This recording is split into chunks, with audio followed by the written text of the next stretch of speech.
Welcome to the Dietmar Tonight Show. Episode 3 is about storytelling and leadership. These are our guests tonight. And here is your host, Dietmar. Good evening. Are you ready to forget data, facts and numbers for a moment? Let me tell you a story. Long ago, people in Ethiopia detected a plant which had an energizing effect on their goats. The region is still called Kaffa, and that gave the plant the name cafe and coffee. Drinking coffee became popular in Arabia, but Europe tried to ban the drink for the devil until a pope gave his blessing and the Western civilization became a large market. To keep up with the demand, coffee production started also in Indonesia around 1700. This coffee was first shipped to the Netherlands, and much later, around 1940, a Dutch named Alfred Peet learned the coffee trade, migrated to California and opened a coffee store in Berkeley in 1966.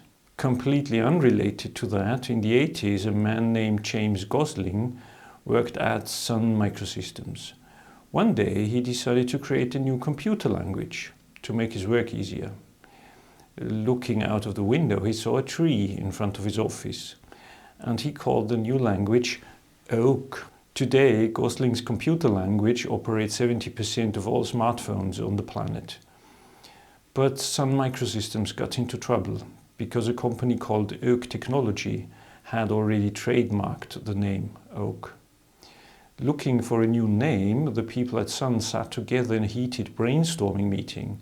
They yelled the craziest words at each other, but nothing sounded convincing. Then, in this meeting, someone thought of their coffee. It was from Peet's coffee store around the corner in Berkeley, and eventually they named the programming language inspired by Peet's coffee. The island on which the Indonesian coffee production started is Java. The coffee from Peet's coffee store had written Java on it, and since then Gosling's computer language has that name. That means when you're using your smartphone today while enjoying a cup of coffee, chances are high that you and your phone are inspired and energized by the same thing, coffee from Java. Now, when you invite me to your next meeting, you better have a story, because this is the only way to win me over. And I'm convinced that this is the only way to win anyone over. How do you turn data and facts and numbers into stories? In fact, it's only one step. Listen to Aristotle and apply his instructions. We perceive the world as an endless chaos of cause and effect. To create a story, you pick a beginning and an end, and then you chisel out the relevant causes and effects which lead from your selected beginning to your selected end.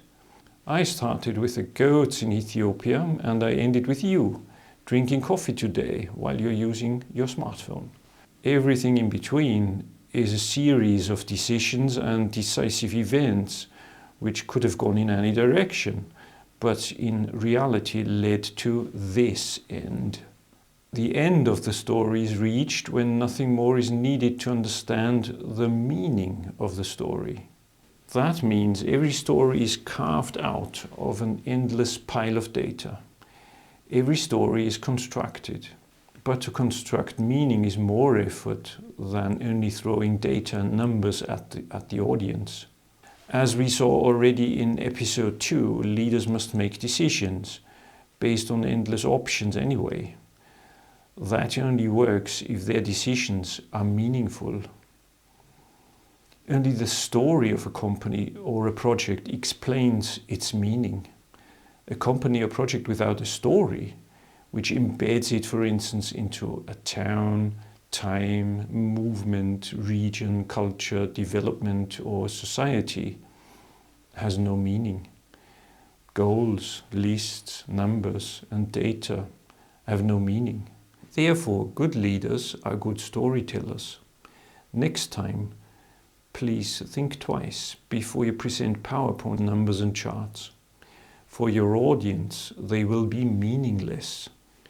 You need a story. By the way, there are only a few archetypes of stories.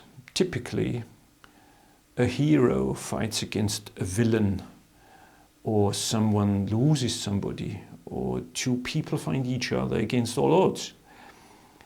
In my story, coffee and smartphones find each other. Java and California find each other. Pate and Gosling find each other. It is a love story.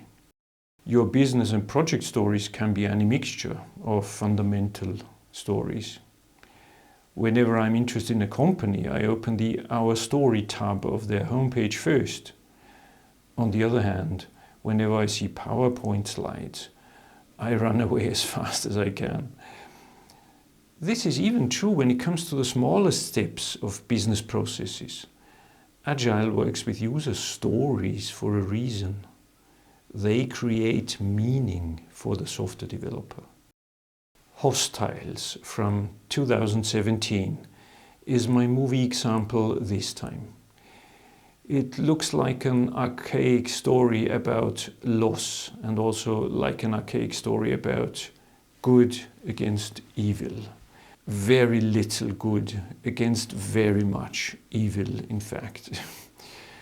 But the last truly incredible 50 seconds turn it into a love story.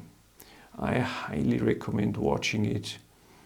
And for music enthusiasts, by the way, the chord progressions and their timing are distinctly marvelous during these last seconds of the movie. Now, before we talk with our first guest, let's take a short break. Reports have emerged that the sun is shining in London. Our correspondent is at the scene right now. Yes, Daniel, I'm here in Whitechapel, and the sun is shining, and I have no explanation. Use the like/dislike buttons in the comment section to give us valuable feedback. Press the subscribe button if you want to be informed about new episodes. And if you want to be a guest on the show, get in touch. And here is our first guest.